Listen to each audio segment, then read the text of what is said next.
Good evening. Good evening and welcome. On behalf of the university, I'm so pleased to welcome you to this evening's recognition of our students' achievements as we celebrate our DePauw University 2017 Academic Awards Convocation. My name is Julianne Miranda. I am the Senior Class Dean and an Associate Professor of University Studies. Thanks so much for being here. Thank you for joining us as we congratulate our students on their exceptional contributions.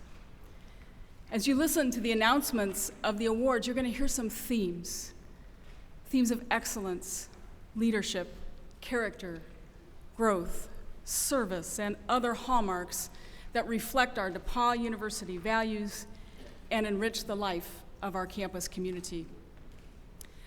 But before we honor our students, I'd like to take a few moments to just say some thank yous.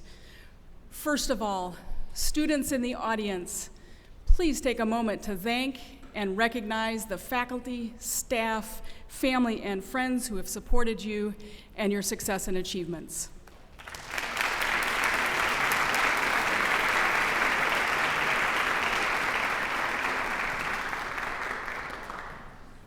For sure, this is a day of magnitude, and an event like this takes a lot of involvement in planning and hard work.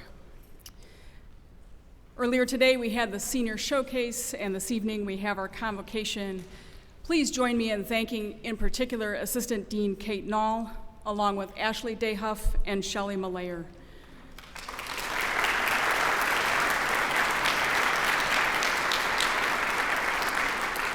So much work goes into planning and carrying out events like these, and they would not have been possible had it not been for the hard work of those individuals.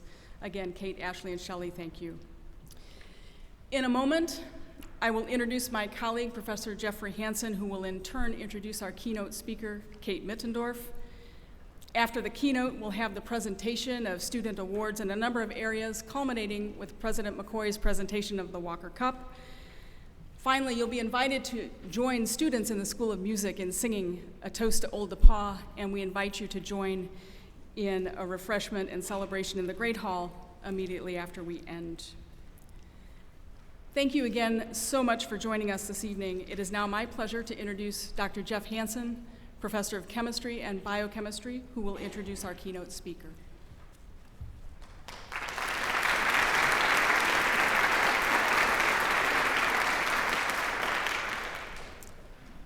Hi, my name is Jeff Hansen, and I am a member of the Department of Chemistry and Biochemistry chapter of the Kate Mittendorf fan club. We all in chemistry and biochemistry are great fans of Kate. As you can imagine, she was a wonderful student in our classes, in our labs, in our research labs. I remember still very fondly the spring semester of 2007 when Kate was a student in my Chem 120 class. Kate was gracious enough to actually visit my Chem 120 class this morning and pass along some of her wisdom to that class, and I'm thrilled that she's here to do the same for you all tonight. Kate, as you can imagine, was an absolutely wonderful student. I'd like to tell you a little bit about why Kate was a wonderful student. And you might say, well, obviously she was really smart. And you would be right. That is a good description of Kate. But I think the reasons for her being a great student go well beyond that. You might say, well, Kate was very organized. She was always on top of things. And you'd be right again. But again, for me, that is not the key to what made Kate a great student. For me, Kate was a great student because she was intellectually mature. That's the word I want to give to that. And what is it that makes a student intellectually mature? One thing I would say is the willingness to engage with their professors. That was always one of Kate's best strengths. And beyond that, I would say it was Kate's combination of intellectual vulnerability, and intellectual courage that made her a great student. What do I mean by that? I mean that Kate was never afraid to let her faculty know that she didn't understand something. She was perfectly comfortable with that. She asked questions, right? But she always asked questions from that position of, I am a fellow seeker of knowledge, looking to understand this. Can you help me? That's, in my mind, intellectual vulnerability. But it's also a very courageous thing to do. And you don't oftentimes think of being vulnerable and being courageous as being the same thing. But I think here it is. And I think it's an important attribute for our students to have. That you are willing to put yourself out there and say, I don't get this, and not feel like you've got to kind of hide your ignorance about something. So I always appreciated that about Kate. I always appreciated walking into the classroom and seeing her smile, looking up at me, ready to learn that day. And I will always remember that semester and semesters beyond that. So with that, let me introduce Kate Mittendorf to you. Please join me in welcoming her.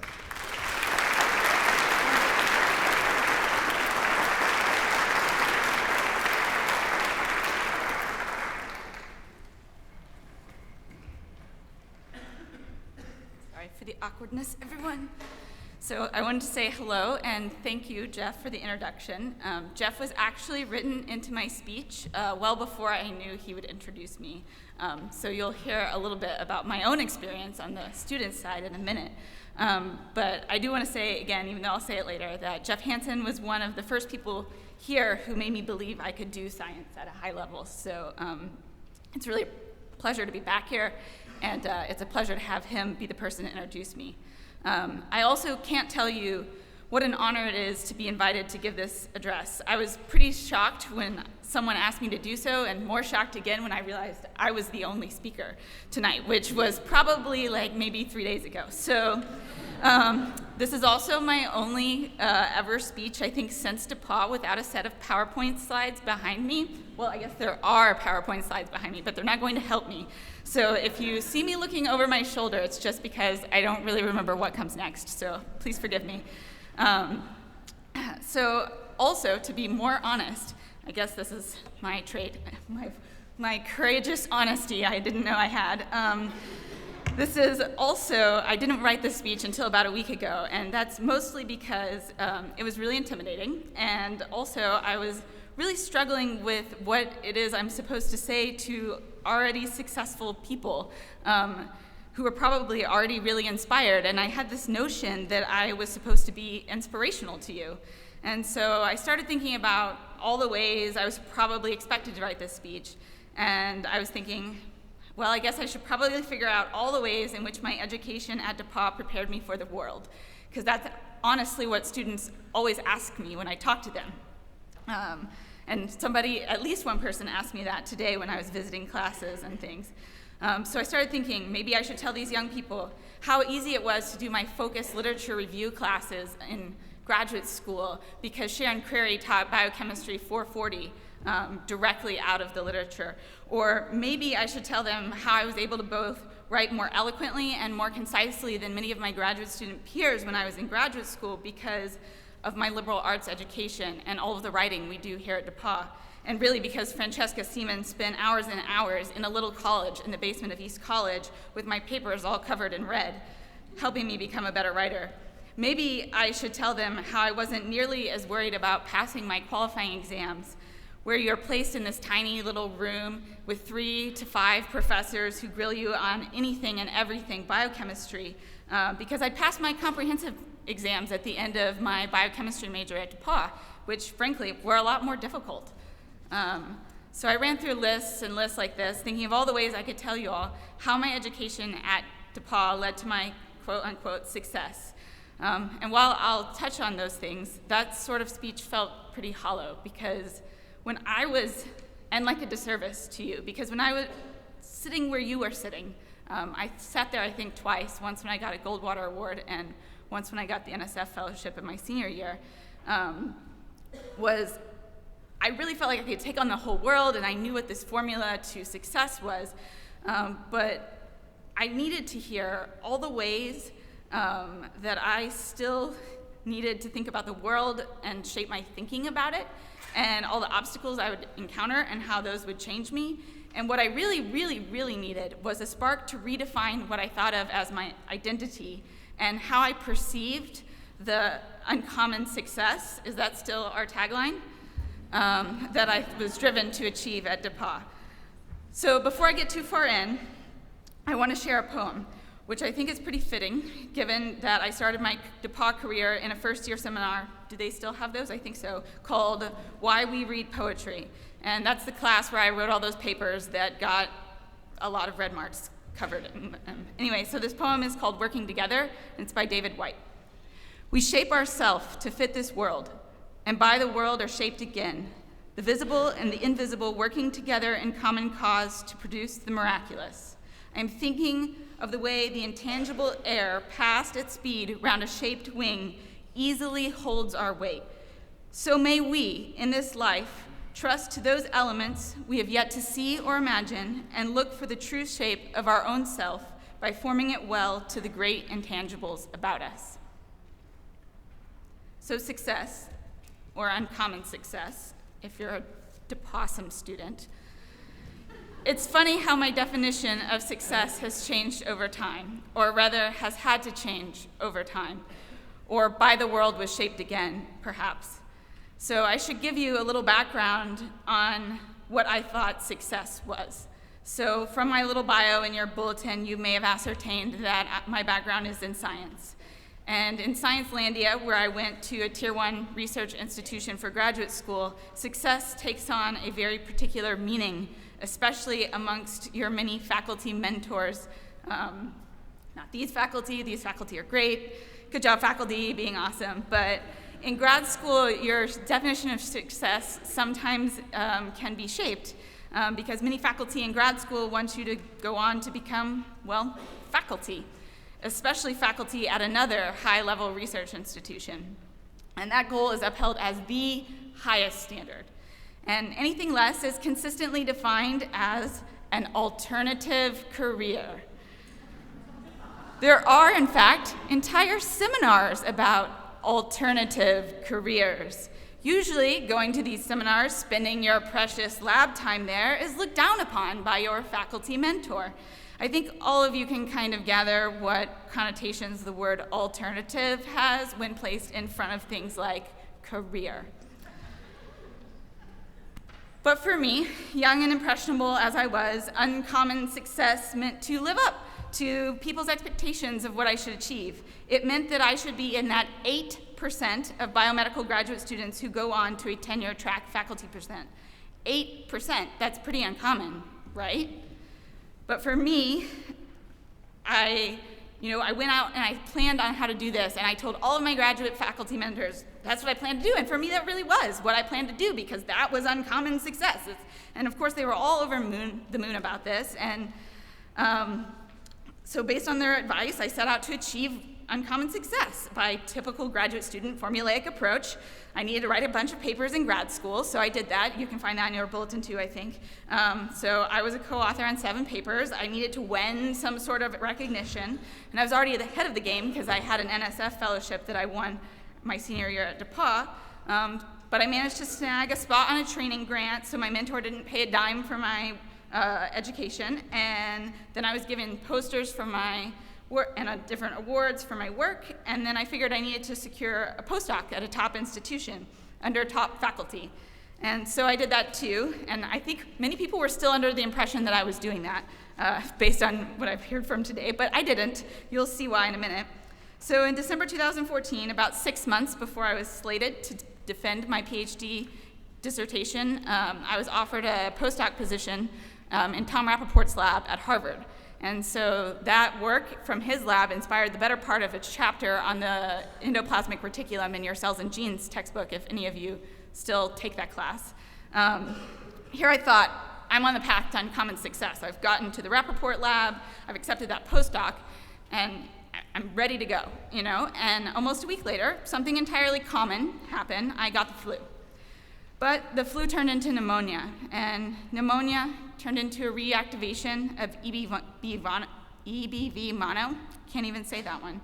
And I got a fever that never quite went away. In short, I felt pretty horrible.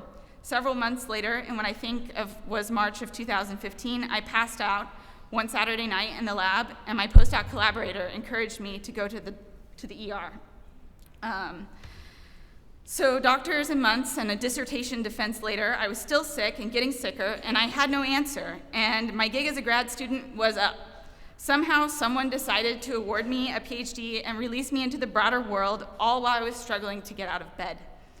I reluctantly called Tom, this postdoc advisor who was supposed to make my career at Harvard, and I told him what was up. And to his great credit, he did offer me a 3-month extension to figure out what was wrong.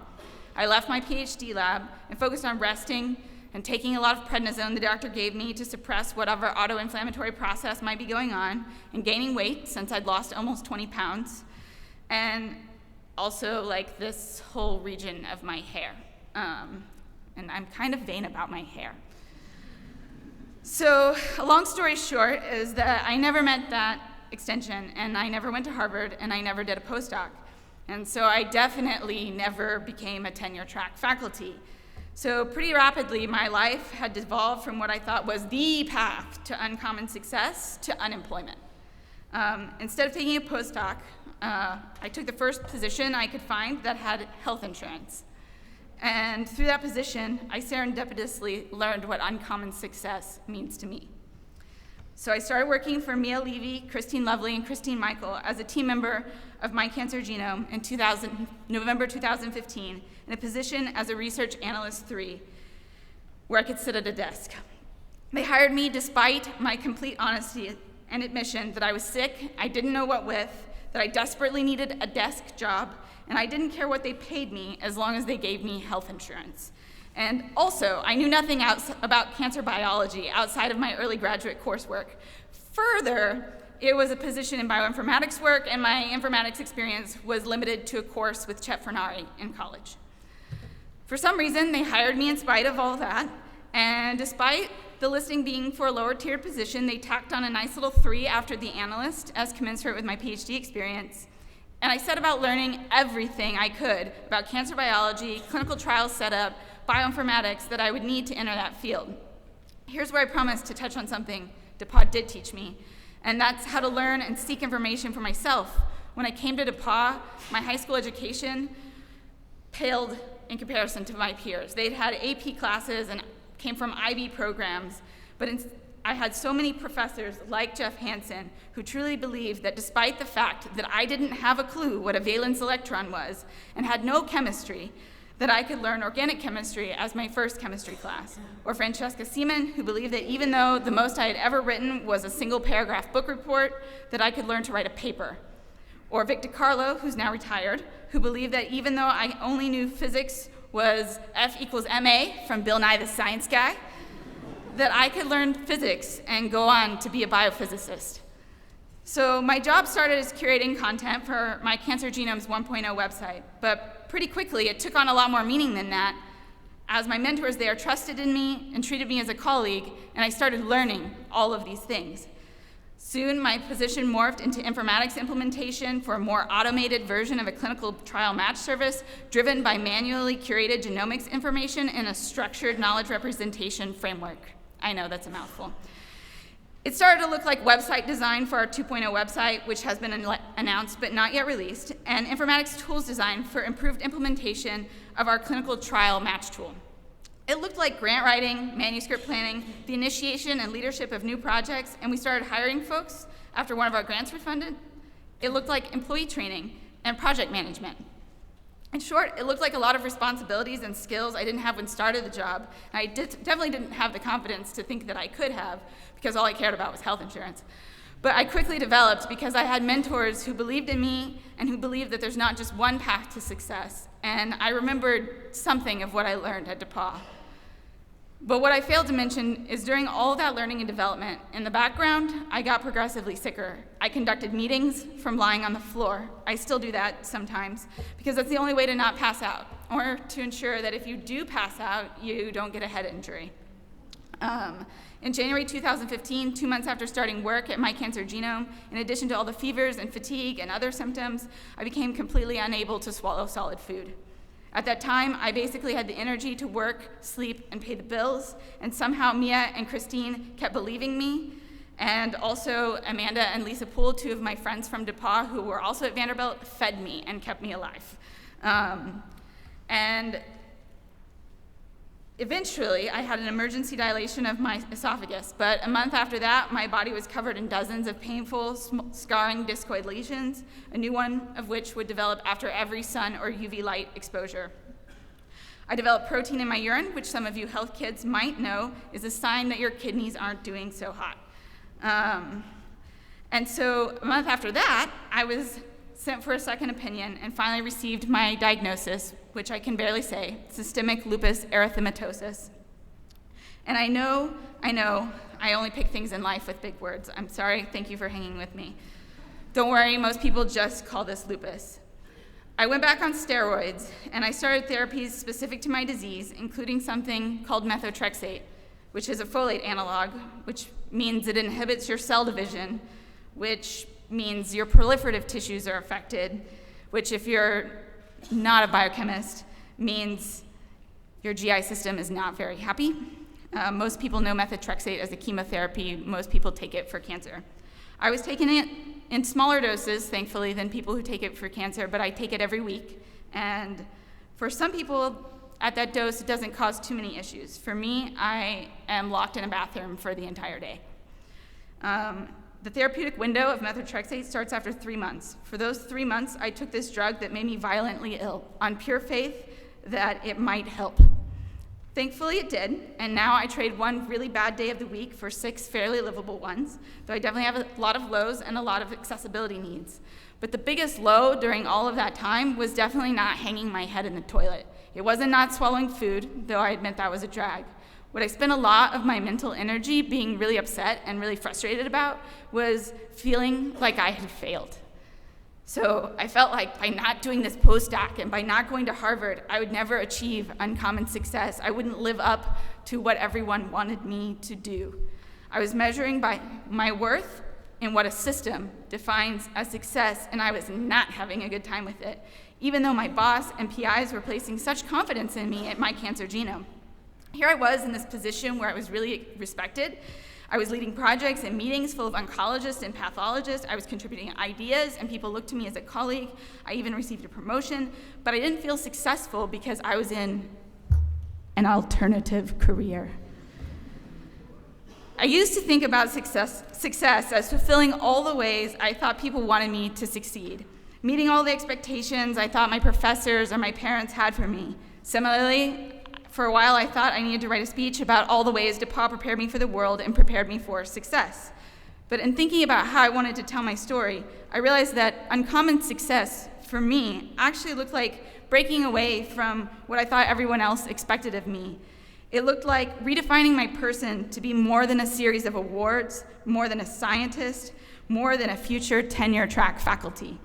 Uncommon success means, to me, to define the things that make for a fulfilling life, and to set about shaping myself to that world.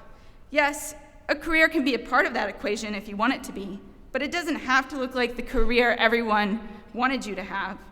It can look like the career you want to have, and it can look like a career you didn't even imagine having a year ago, or 5 years ago, or today, sitting right there in this auditorium. Success doesn't just mean setting a goal and achieving it. It can have a much broader definition than that. You can define what success means to you. It can even mean not having a career, if that's what you want. It's really hard for me to tease out where and who I am now from all of the many things I wanted to achieve and strive for. It's hard to tease out if I would be the same person if I hadn't had those goals, but it's also hard to tease out if I'd be the same person if I hadn't gotten lupus. Now, I don't want to present my illness to you as what they call inspiration porn, which is what able-bodied people consume in short video clips on social media as evidence, well, if they can do it, I can do it too. And similarly, I don't want to tell you that getting lupus was the best thing that ever happened to me, because it's definitely not. But my chronic illness and commensurate disability certainly is a part of my world, and it has shaped how I view the world and how I view success, and I want to pass that on to you. Because while you may not get lupus, and I sincerely hope you don't, something else could happen in your life, or maybe it already has, that will necessitate that you redefine success away from that tick list of achievements if you haven't already made that distinction. And it's a really important distinction to make. I want to let you know that that process is feasible. I want to let you know that that process is okay, that it is a process. I want you to think about that process now and how you would define success for yourself as you move through the world outside of this auditorium. 2 years ago, I would have told you that I am a scientist. Today, I will tell you I'm a human who does science for a living. Because success is in my humanity, not in how many papers I publish. And if my kidneys quit tomorrow and I go on disability, I won't be worth any less as a person. So how do I define success? For me, sometimes success literally just means getting out of bed on a Saturday after taking methotrexate on a Friday. Maybe I should extend that to the weekend. I need a little leeway. It could look like paying a bill. It could look like being there emotionally or physically for a friend. Like I said, if Amanda and Lisa hadn't kept me alive, I don't know if I would be standing here before you today. Sometimes success looks like knowing when to ask for help, or being self-aware and brave enough to tell the wonderful organizers of this convocation that even though I'm 29 years old and look fine, I need a chair to sit behind on this podium. Last week, it looked like spending the entire disposable contents of my first paycheck at my new job on a wheelchair. But even better than that, success doesn't just look like finding ways to fit the world as it is. After lupus, I can better see my place in this world and the privilege that I have that I can buy a wheelchair, order my prescriptions to be delivered to my door, which, by the way, did you know that's a thing? And afford to navigate the world with my illness. So success to me now looks like finding ways to reshape the world to be more accessible to others who don't have the resources to buy that accessibility. It looks like doing the work to help able-bodied people see that people with disabilities and chronic illness who do not work are not lazy. It looks like helping people learn that the world is not currently shaped for them. It looks like acknowledging that able-bodied people want to use me as a disability success standard. It looks like explaining how I can work because I have the monetary and educational access to a job that affords me a desk position, PTO, flexible scheduling, and good health insurance. It looks like explaining to people that, yes, I can go up these only 12 steps to get into this building for that meeting, but someone shouldn't have to be able to work here. And beyond that, it looks like acknowledging other ways the systems in the world are shaped to fit me as a white person with financial and educational resources and working to undo those systems. In this way, the world and lupus has shaped me, but more than that, it has encouraged me to reshape the world. I hope that this short address will encourage you to redefine your success as not based on a series of awards or tick list of achievements. I hope it will help you remember that your worth as a human does not rest in your contribution to the economy or the academy or whatever your field is. Your worth is in you, the person, the human. Your success needn't be defined in capital. It can be intangible adjustments and minor rectifications of injustices. Your success is not dependent on if you can make yourself fit this world and its expectations. It can be defined in the subtle ways you reshape this world. It's only dependent upon your definition, and that can be uncommon. Thank you.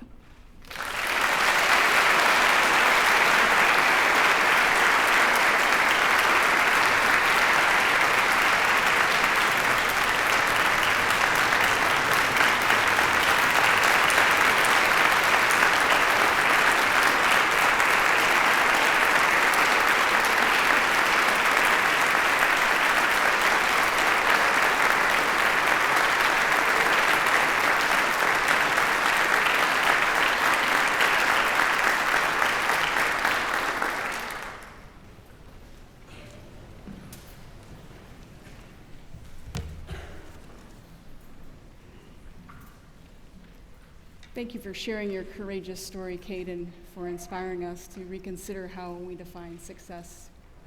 Thank you again. We now begin with the University Awards. As each award is read, we ask each award winner to please stand and be recognized. For awards in which several people's names are read, please remain standing until all the names are read, and please also hold your applause until all the names are announced. Thank you. The Scientech Educational Foundation Scholarship is given to the sophomore or junior majoring in the natural sciences or mathematics who has shown the greatest improvement in GPA from one semester or year to the next. This year's winner is Alexander Gallegos.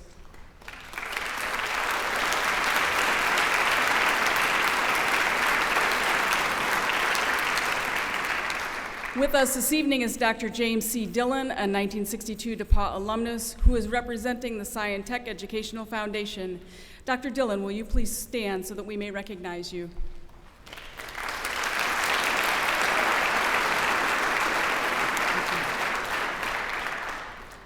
The Nell Barnhart Award recipient is Yuka Kitajima.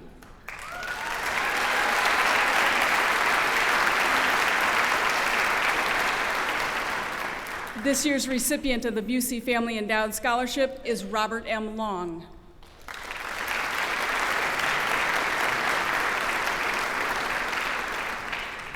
The Joan Westman Batty Endowed Scholarship is awarded to Chloe M. Bench and Molly M. Dorman.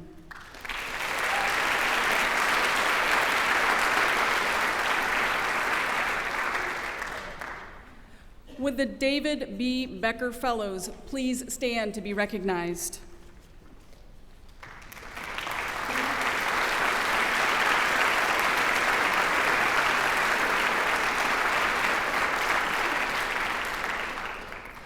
Would the recipients of the Gertrude and G.D. Crane Award please also stand to be recognized?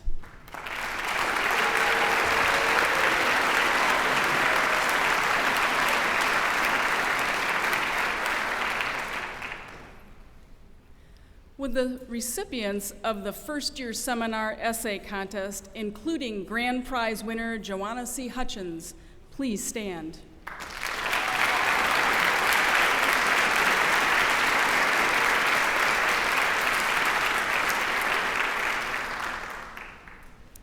Would the winners of the Christina Biggs Kathleen Steele first-year seminar Most Improved Writers Award please stand?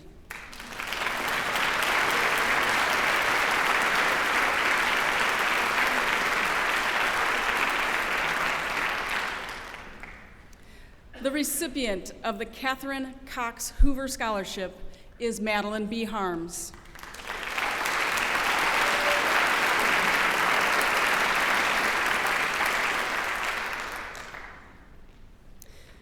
The R. Stanley Lawton Jr. Prize is awarded for students who have expressed and evidenced an interest in attending law school and who have demonstrated potential for high achievement in law and in the practice of law as a profession.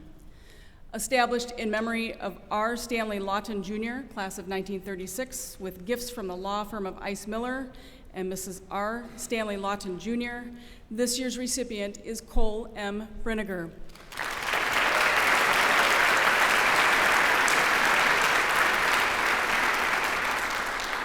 With us this evening is Mark Alson, a 2005 DePauw alumnus and partner with Ice Miller. Mark is representing Ice Miller, a donor of the Lawton Prize. Mr. Alson, would you please stand and be recognized?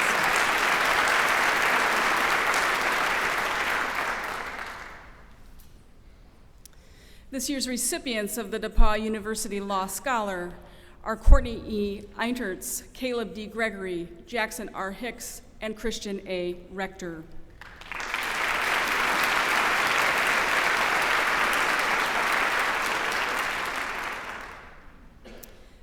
And the winners of the Albert Lund Scholarship are Kylie J. Kopchak and Jordan K. Watt.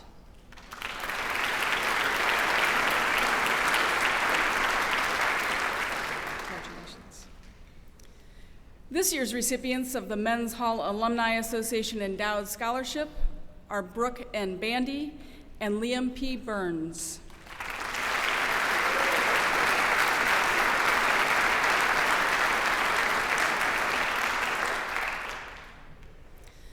The winner of the Margaret Gilmore Library Science Scholarship is Sarah M. Wilson.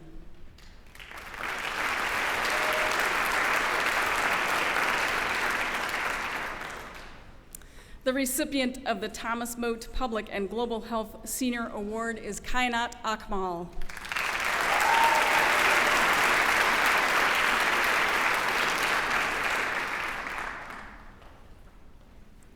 This year's winners of the Martha Weddell Nicholson Endowed Scholarship are Elizabeth Aguilar, Alicia K. Kosterides, and Bridget C. Lang.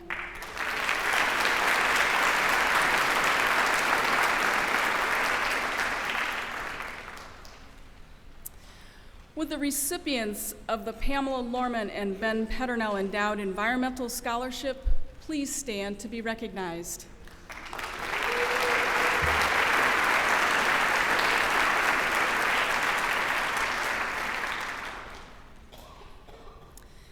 This year's Lambda Chi Alpha Prize recipient is Abigail C. Martin.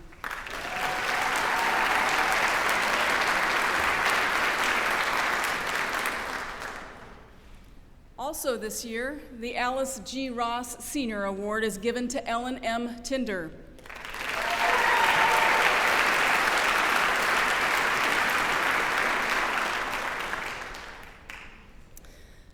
The recipients of the Stuart D. and Jane P. Watson Delta Dow Delta Endowed Scholarship are Andrew M. Bailey, Matthew J. Labus, and Henry A. Neal.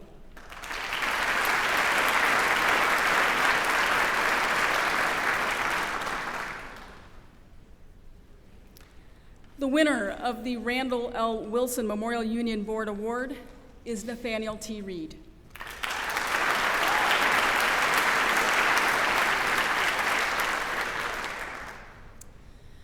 We will culminate this section of the program by recognizing those students who have been inducted into Phi Beta Kappa. Would the inductees please rise while I provide some background information about this honorary society?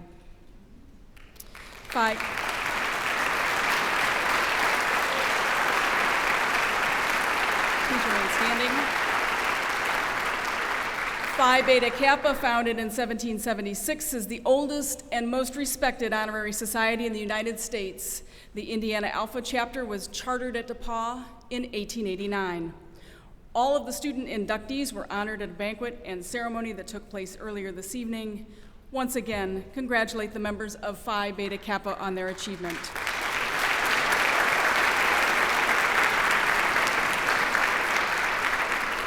Thank you. Now, Caroline Jatan, Associate Dean of the School of Music, will present the awards for the School of Music. Caroline?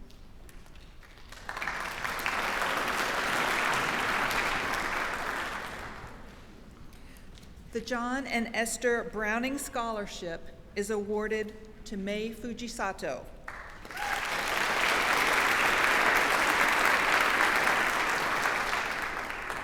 The recipient of the Lee Kernett Prize is Tabitha C. Hickey.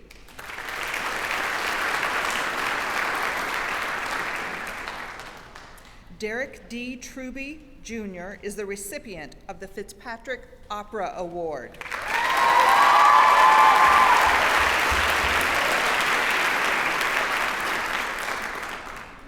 I ask that the recipients of the performance certificate please stand and be recognized.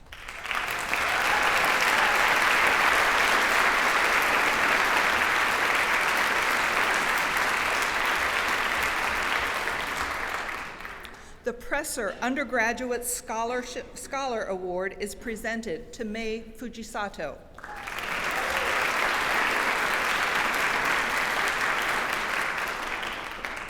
Eleanor L. Price is the recipient of the Van Demnen Thompson Award.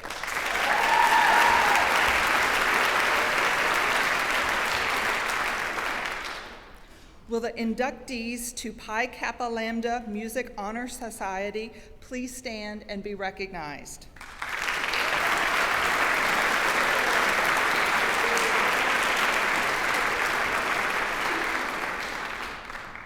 The recipient of the Megan Parker Memorial Prize is Anna L. Martin.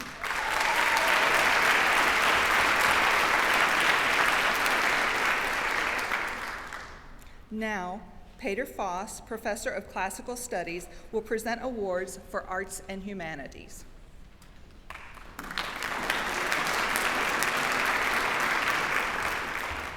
Good evening, everyone. So, in the Department of Art and Art History, the Art Department Scholarship goes to Jordan A. Hutton.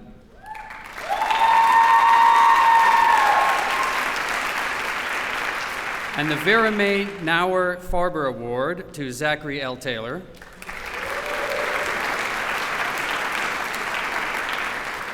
The Indiana Artist Craftsman / Talbot Street Art Fair Prize to Ariel R. Patterson.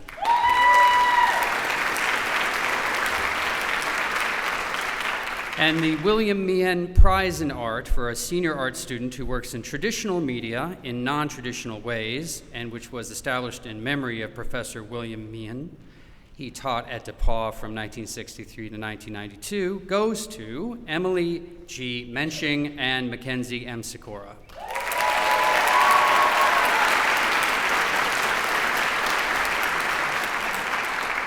Mildred Meehan, a 1969 DePauw alumna and the Meehan Prize donor, joins us this evening. Mrs. Meehan, would you please stand and be recognized?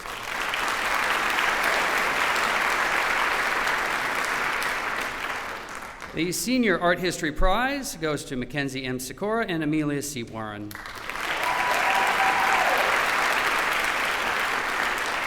The Fritz Smith Memorial Art Award to Mi Lin and Adam Rathbun.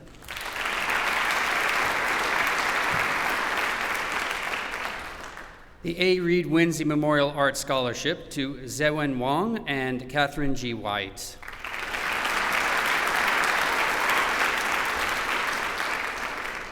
And the Honor Society for Art, Kappa Pi inductees, please stand to be recognized.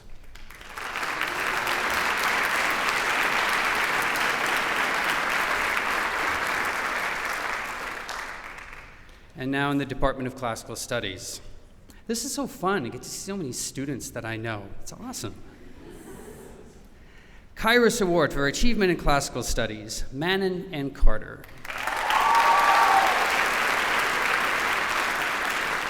And the Kairos Award for Achievement in Latin, Jackson R. Hicks.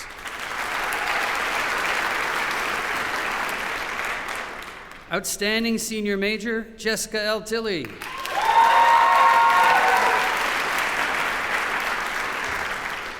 And will the winners of the Georgia M. Watkins Prize please stand to be recognized?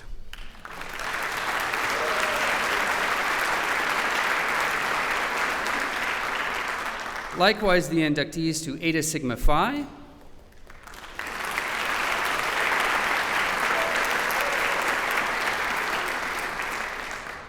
and the Camus Award for Outstanding Accomplishment in Classical Studies goes to Peter W. Demke and Rebecca L. Kearns.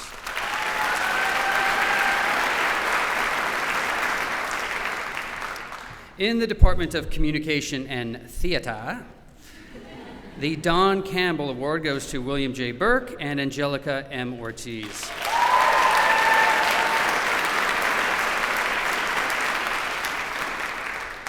The Stephen Gentry Scholarship to Robert L. Sherman, Jr.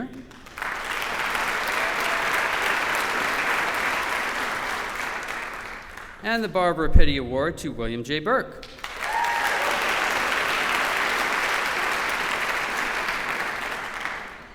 The Elizabeth Turnell Award to Megan K. Wagner.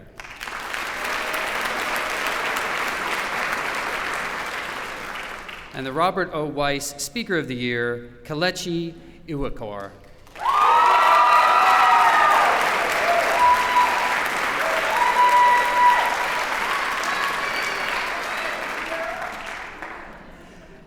Kelechi is awesome.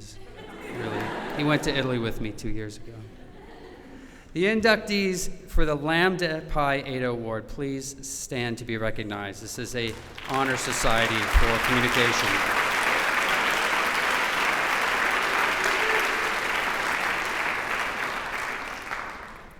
And now in the Department of English, the Walker Gilmer Prize to Eleanor L. Price.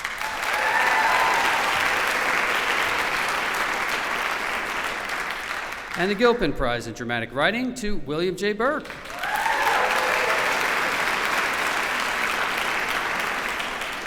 The Mary Smith Hammer Journalism Prize to Emma T. Mazurek.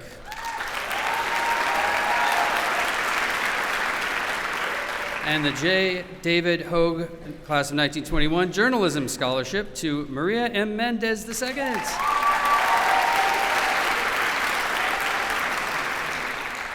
The Roy and Anna Kennedy Prize in Creative Writing to John P. Jessup and Iyad Tiradze.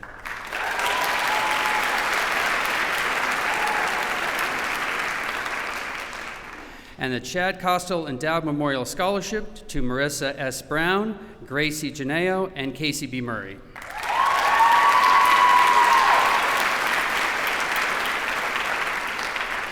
The Elizabeth B. Powell Prize to Daniel A. Schultz and Suzanne Sim.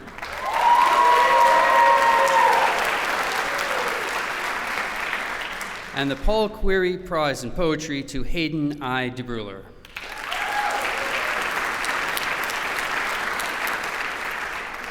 The William G. Schoenhoff Award goes to Christine H. Kim.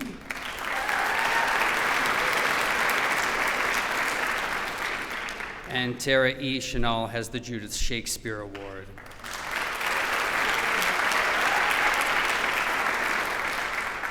And finally, for English, the DeWitt Wallace Reader's Digest Print Journalism Award to Christine R. Beckman and Madison R. Dudley.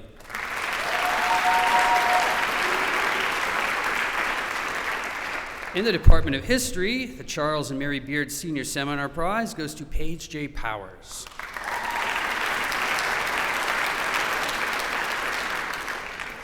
And we have 5 recipients of the William Wallace Carson History Scholarship. Please stand and be recognized.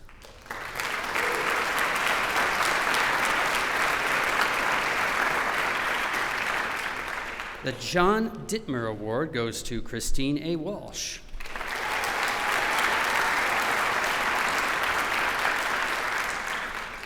And the inductees of Phi Alpha Theta, please stand and be recognized.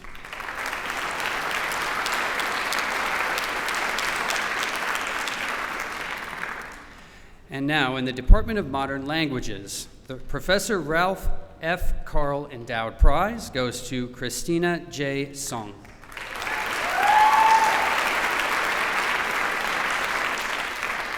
And the Laurel H. Turk and Esther L. Turk Prize for Spanish to Caitlin L. Berry.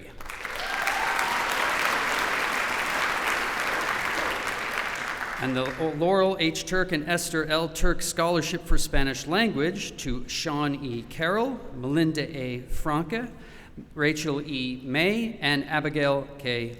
Yu.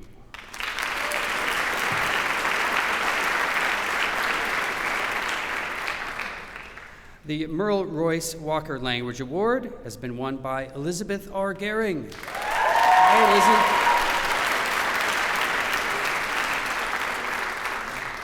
And the G. Hans Grinninger Prize goes to Aaron N. Lupardis.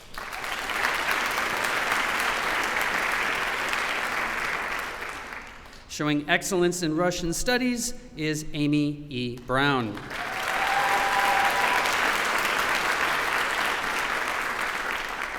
And now I'd like to introduce Professor Jacob Hale in the Department of Physics and Astronomy for awards in science and mathematics.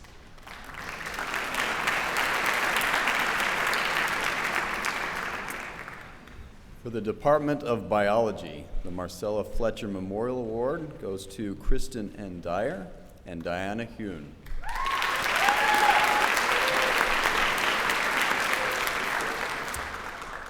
Dr. John C. Frazier Memorial Prize, the Albert E. Reynolds Outstanding Senior Award goes to Annie C. Barrett and Emma M. Euland.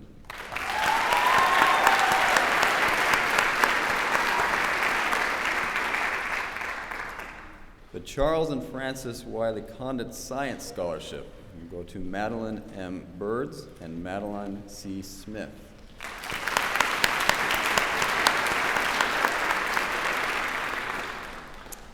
The Truman G. Yunker Endowed Merit Scholarship. All those recipients, if you could please rise.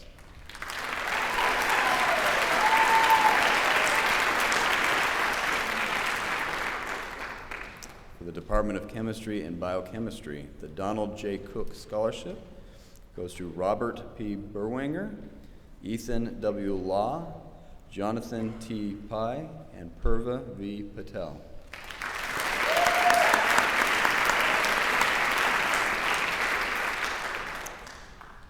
The Awesome Dawson Award goes to Caleb M. Akers, Michaela S. Anderson, and Natasha M.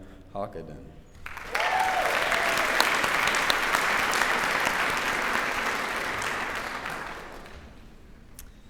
The Percy L. Julian Memorial Scholarship goes to Morgan M. McCord, Dennis O. Obad, and Yaswante A. E. Sawyer.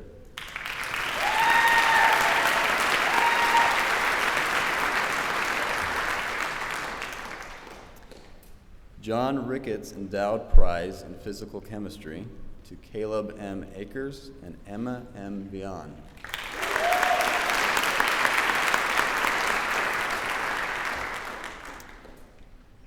Charles and Frances Wiley Condit Science Scholarship to Christopher W. Hawk II and Abigail K. Yu.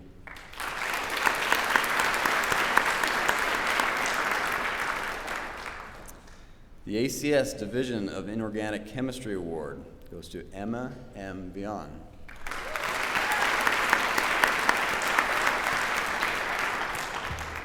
And the Burkitt Scholar Award to Kenneth R. Christian.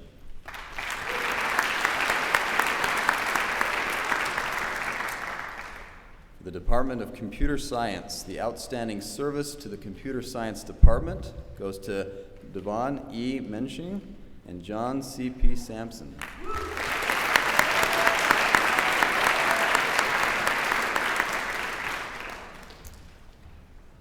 The Robert J. Thompson Outstanding Computer Science Senior to Truck H.T. Lee and Nicholas A. Polanco.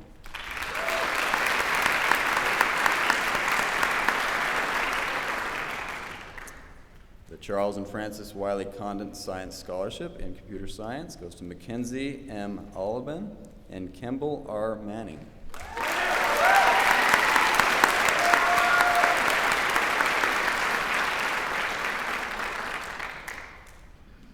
Will all the members of the DePauw Computer Science Honorary Society please rise and be recognized?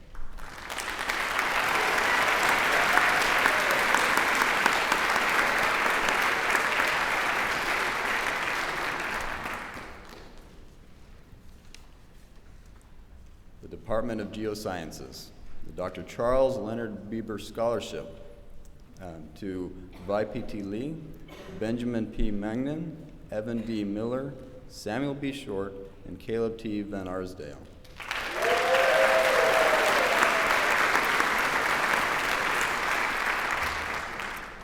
The Hugh Richard Galt Memorial Fund to Nelson B. Blake.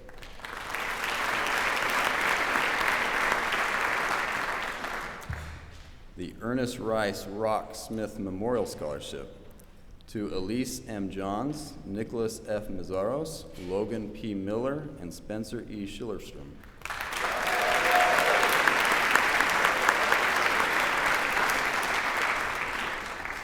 And the Charles and Frances Wiley Condit Science Scholarship for the Geosciences, Haley A. Shute and Benjamin H. Sherman.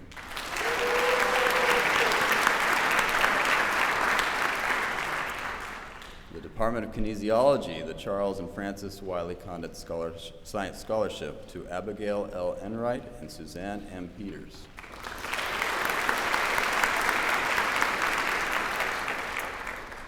The Department of Mathematics, the H.E.H. Greenleaf Memorial Award to Danielle L. Datilio and Nathaniel J. Smith.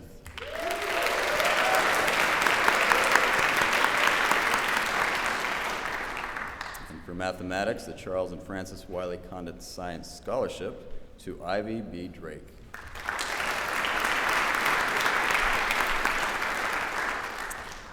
The Department of Physics and Astronomy, the O.H. Smith Endowed Scholarship to Jacob D. Baudriot and Thomas R. Greer.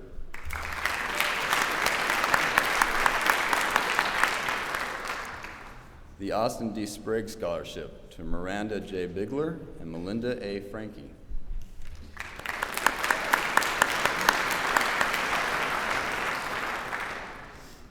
And for the Department of Physics and Astronomy, the Charles and Frances Wiley Condit Science Scholarship, Jacob A. Bertucci.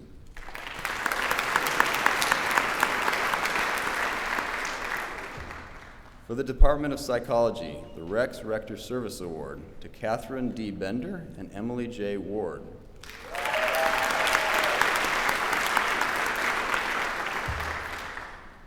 The Senior Thesis Seminar Award, Emily M. Bell and Leah M. Malka.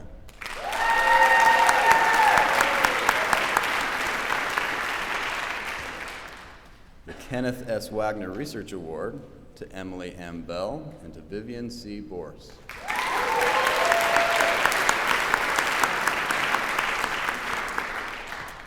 And for psychology, the Charles and Frances Wiley Condit Science Scholarship to Cameron O. Etjen and Madeline E. Storm.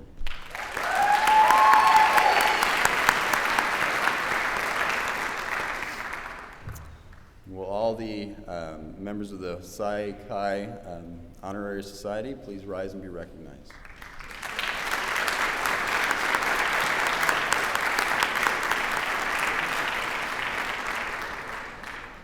Now turn the time over to Bert Barreto, Professor in Economics and Management.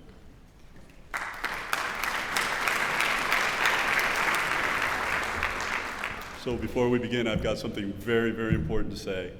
I want everybody in this room to know, because this is very important to me, that I know everybody's name in the social science section.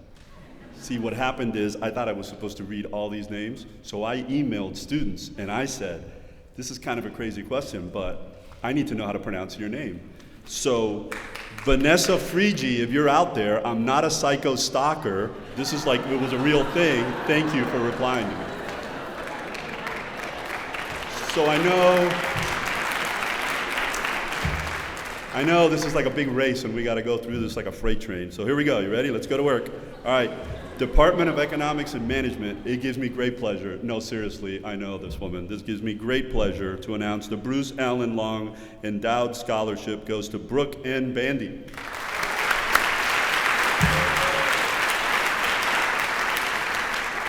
The Frank T. Carlton Senior Award goes to, yes, Stuart G. Alvey. Stu.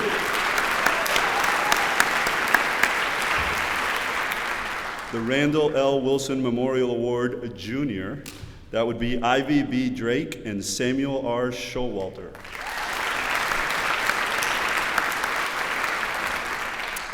And of course, the Randall L. Wilson Memorial Award Senior, that would go to Morgan Cohen, Christopher J. DePauw, Will E. Longthorne, and Minlu Zhang.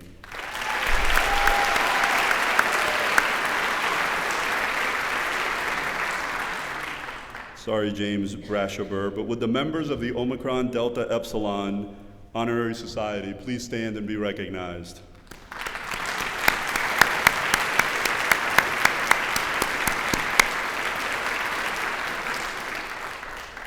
In the Department of Education Studies, the Education Studies Department Award goes to Kenyana A. Evans and Jacqueline Rueda.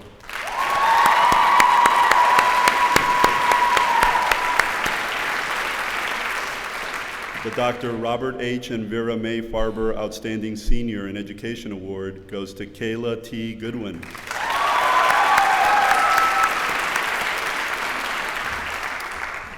Will the members of Kappa Delta Pi please stand and be recognized?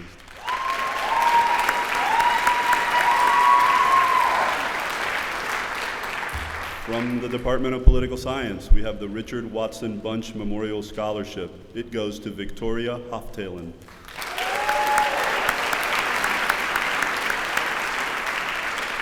The Stephen Charles Sellett Memorial Award goes to Amy E. Brown and Drake A. Yider.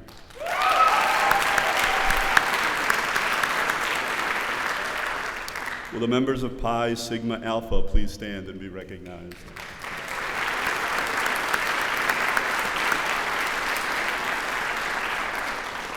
In the Department of Sociology and Anthropology, the Paul C. Glick Award goes to Colin S. Bradshaw and Elizabeth S. Wilson.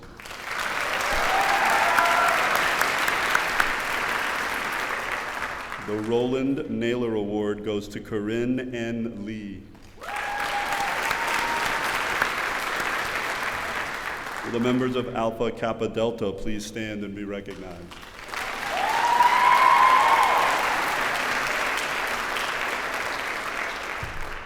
Will the members of Lambda Alpha please stand and be recognized?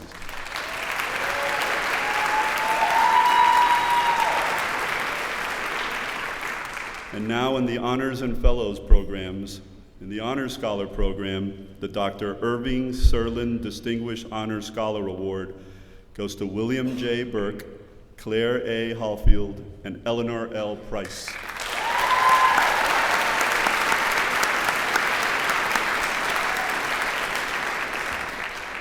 Will the 2016-2017 Honor Scholar Program graduates please stand and be recognized?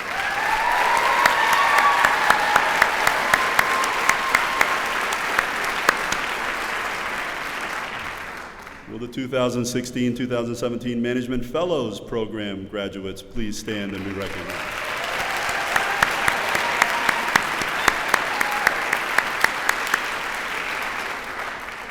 Will the 2016-2017 Media Fellows Program graduates please stand and be recognized?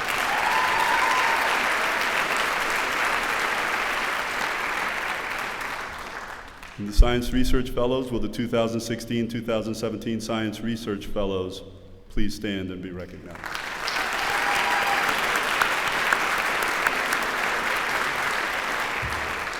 In the Environmental Fellows Program, the Barbara Kingsolver Award goes to Madeline M. Pacetta.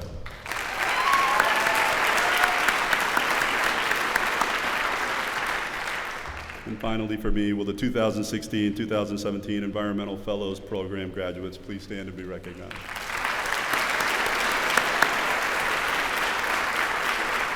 So next in the batting order is Kate Nall.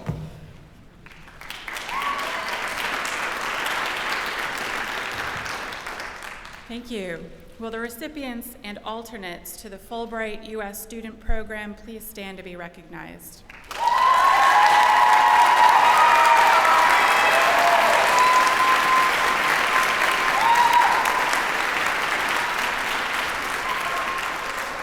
The recipient of a National Science Foundation Graduate Research Fellowship is Kristen Otto, class of 2014.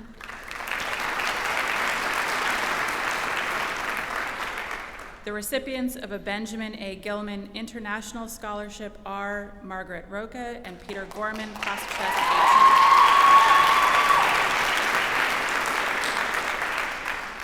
The recipient of a Barry M. Goldwater Scholarship is Elizabeth Aguilar.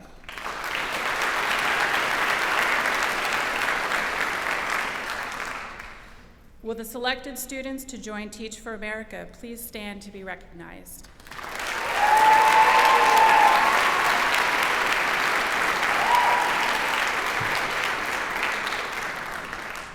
Now please welcome Ann Harris, Vice President for Academic Affairs, who will present the Farad Murad Medal.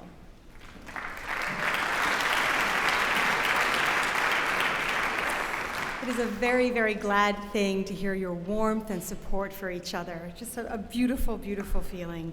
All the more honor for me then to present the Farad Murad Medal. Named for DePauw University graduate and Nobel laureate Farad Murad, this award recognizes the senior who's had the most significant scholarly and/or artistic achievements during his or her time at DePauw. This year, the School of Music and the College of Liberal Arts departments and programs that offer majors, including the independently designed major, nominated 9 students for their outstanding work. All 9 nominees are wonderful scholars and artists. They exemplify academic excellence and intellectual engagements. Will each Murad Medal nominee please stand as I read your name? William Burke, Diana Wynn, Megan Karbowski, Midori Kawai, Clay Langley, Annalise Mason, Eleanor Price, Olubusola Shifatu, and Ya Ting Yang.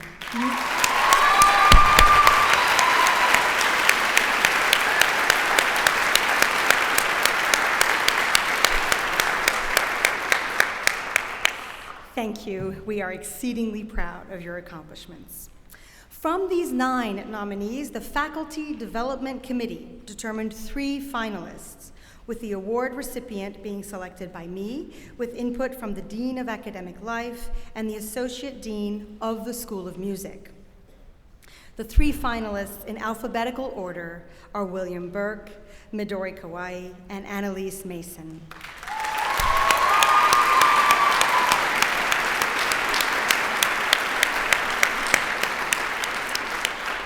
Now, you can read more detailed biographical sketches in your program, but here are some highlights from the departments nominating them for this award. William Burke is a double major in English writing and theater and was nominated by both of his departments, who speak highly of his intellectual and creative achievements. Multiple faculty members from each department commented on how Billy, quote, stood out in his ability to analyze texts, to write creatively, and to comment on others' works with insight and lucidity, end quote. So much so that one faculty member commented how it felt like he was co-teaching the class, end quote. His honor scholar thesis, When Even Drag is a Drag, examining the boundaries of gender and sexuality in drag performance, has required him to contemplate complicated theoretical perspectives in multiple disciplines. Billy has participated in the summer research program in which he worked on a curriculum, quote, to encourage and unshackle creativity in individuals who have been preemptively labeled uncreative, end quote. He has performed in 6 DePauw theater productions, directed 3 full-length theatrical productions, and assisted faculty directors on 3 productions. He received a reading at the Regional Kennedy Center American College Theater Festival and won a coveted internship at the prestigious Hangar Theater in Ithaca, New York. While Billy has achieved all of this, his faculty also note, quote, he strives to ensure that other students can benefit from participation in theater as one of the most active members of our Do theater group in its history, end quote. He has served his peers also as an RA, a member of the Student Academic Life Committee, and an active member in organizing activities and panel discussions that address diversity on campus. Billy, thank you.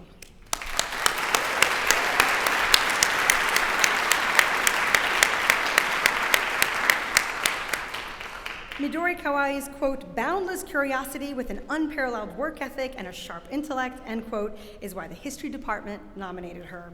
She has an, quote, unbridled enthusiasm in following a topic and her ability to deepen and nuance her understanding of it. This is demonstrated in her work on understanding the war diaries of a former DePauw faculty member who served in the Civil War. Collaborating with professors and librarians, she now has a book manuscript under review with Kent State University Press. Her advisor, quote, underscores how unusual it is for an undergraduate in history to be named editor of a book project, end quote. Midori's interests don't stop there, however. As one of 6 fellows of the highly competitive Historic Deerfield Fellowship in 2016, Midori pursued original scholarly work with a set of 19th century journals focusing on religion and science that had been previously unexplored.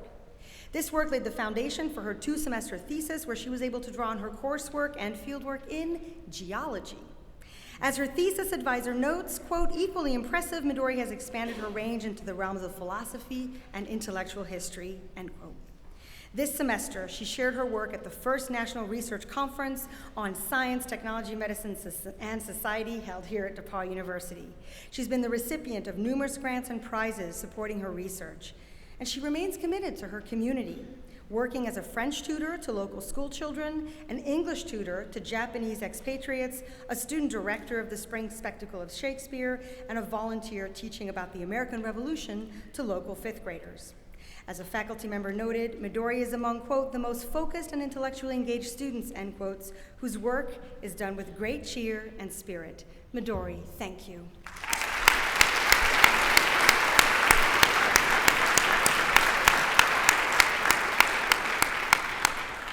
Annalise Mason's letter of nomination comes from the Department of Sociology and Anthropology and notes that Annalise is not, quote, not the type of student who seeks the easy route, end quote. Over her 4 years, one faculty member states, quote, she's developed into a mature and courageous scholar with remarkable insight. Her transformation is the quintessential example of why we do what we do, end quote. Annalise has excelled in the classroom, pursuing 3 majors in sociology, Asian studies, and religious studies. Collectively, these majors shaped her independent research in India, where she studied a puja, a Hindu worshiping practice with monks in Calcutta, India, and then went on to pursue further research on transgendered Indians who are devotees of a particular goddess. Upon completing her research in India, she won funding to the prestigious South Asian Summer Language Institute to learn Hindi. Together, this work informed the writing of her senior thesis, a presentation at the Indiana University Undergraduate Religious Studies Symposium, a paper published in IU's undergraduate religious studies publication, Invocations, and a presentation at the South Asian Language Institute Student Conference. Annalise is now headed to pursue a Master of Philosophy in South Asian Studies at the University of Cambridge in England as the next step on her path to be a professor of South Asian Studies. Annalise, thank you.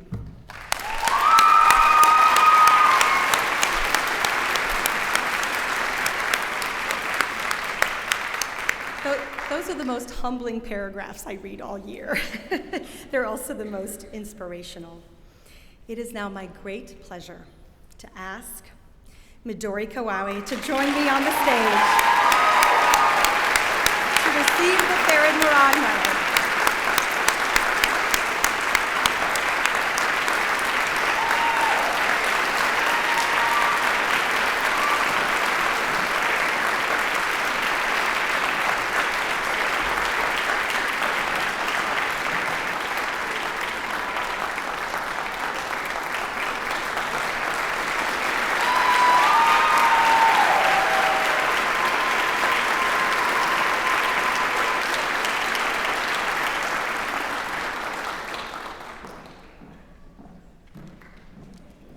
Starting a conversation. I need to keep moving. Yeah, wonderful.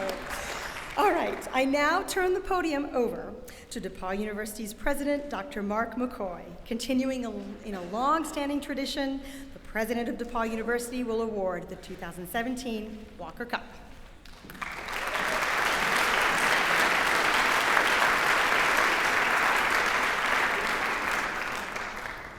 What a great night this has been for DePauw to showcase all the talent and achievement of all of our students, and my hat is off to each of you.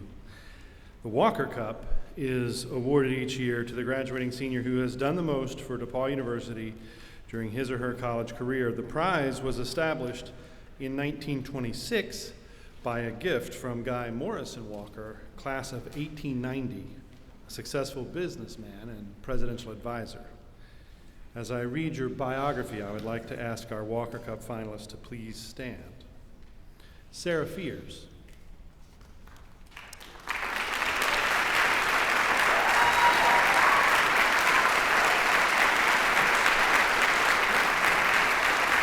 Sarah is a political science and Africana studies double major from Terre Haute, Indiana. Her journey of commitment, leadership, and personal growth began in the Office of Multicultural Student Services, where she established the Intercultural Conversation Facilitator Program. During her sophomore year, Sarah took another step in her commitment to others by becoming a Bonner Scholar. Through her work as a Bonner Scholar, Sarah began serving the Greencastle community by teaching English as a second language at Tezonicus Elementary School. Sarah also serves as the Community Service Coordinator for the Student Friend Program at TZ. Through Student Friends, Sarah and her volunteers worked to academically and socially uplift their 3rd through 5th grade mentees. Her devotion to student equality manifested in her work with then Vice President of Student Life Christopher Wells and culminated in the creation and implementation of DePauw Dialogue.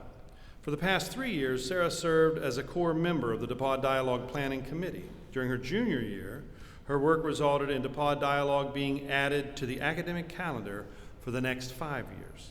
Furthermore, Sarah authored a list of 9 student demands to the Board of Trustees, 7 of which were met, including the creation of the Center for Diversity and Inclusion, made possible by the recent donation from Justin and Darian Christian. She also served on the Diversity and Equity Committee to write DePauw's 5-year Diversity and Inclusion Plan, earning her the Randall L. Wilson Award for outstanding contributions to DePauw. Now a senior, Sarah is the Vice President of Community Relations for DSG, where she is developing a white paper to implement a faculty diversity coordinator position. Serving on the Campus Community Liaison Committee, she furthered dialogue between the Greencastle Police Department and DePauw about race, policing practices, and community initiatives. Sarah's years of work is attributable to her personal motto, lead with a servant heart. After DePauw, Sarah is pursuing a master's in higher education administration at the University of Pennsylvania. Congratulations, Sarah. We're proud of you.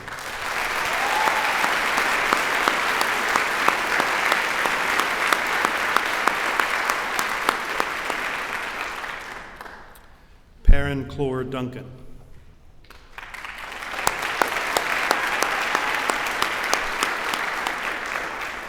Perrin is an economics and studio art double major and a Spanish minor from Edmond, Oklahoma. Perrin currently serves as program specialist for the first-year mentor program, is a presidential ambassador, and an admissions ambassador.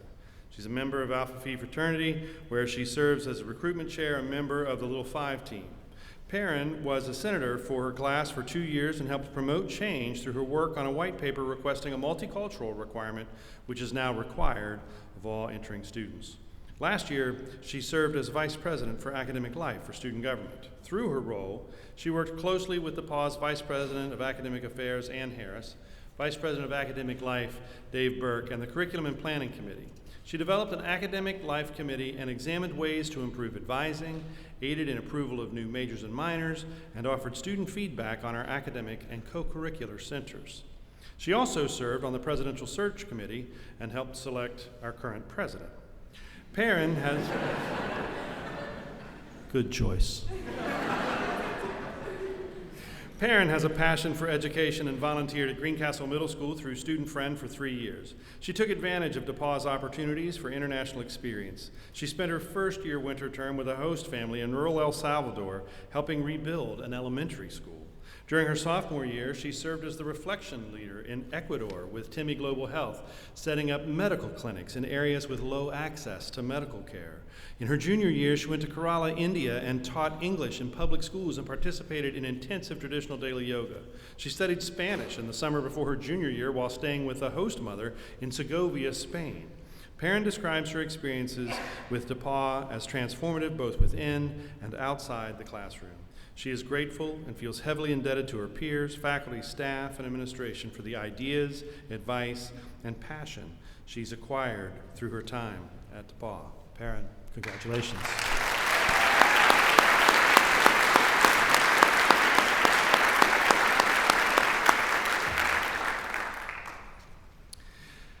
Claire Hatfield.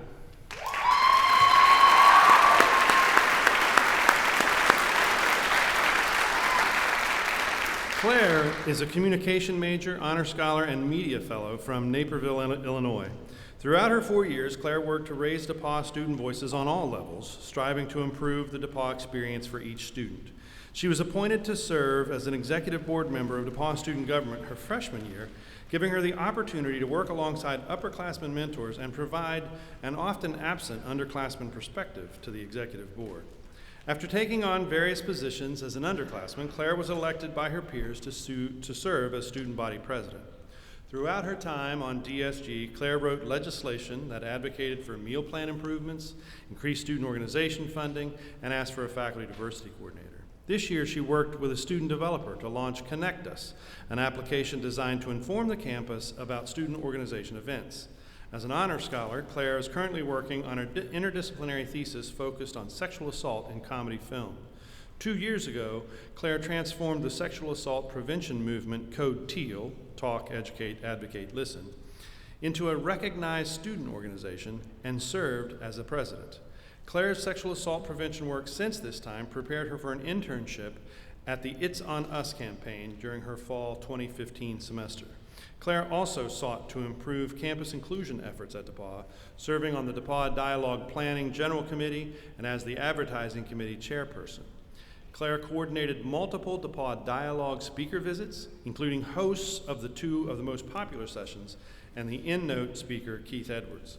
In November 2016, she was chosen as part of a highly selective group of campus presidents to attend a convening on post-secondary education and diversity at the White House, in which she discussed with White House administration officials the future of diversity and inclusion on college campuses. Upon graduation, Claire hopes to return to Washington, D.C. to work with organizations pertaining to LGBT or women's rights. Claire, we're proud of you.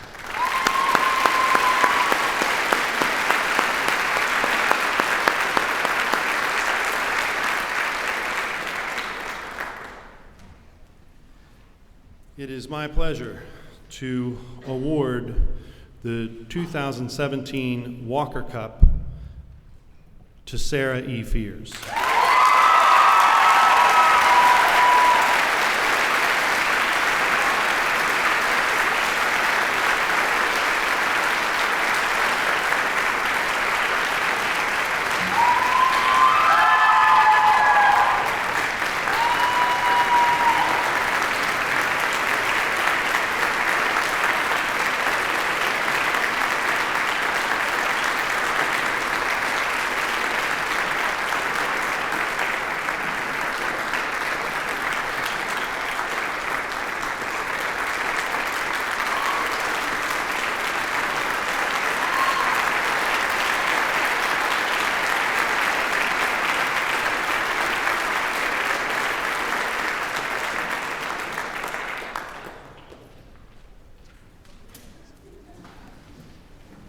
The Walker Cup winner speaks at commencement, so you've got a couple of weeks to sweat over that speech like I do, okay? I'd now like to welcome members of the School of Music and ask you to join us in the toast to DePauw. Please join us in the Great Hall for a reception and refreshments immediately following this convocation.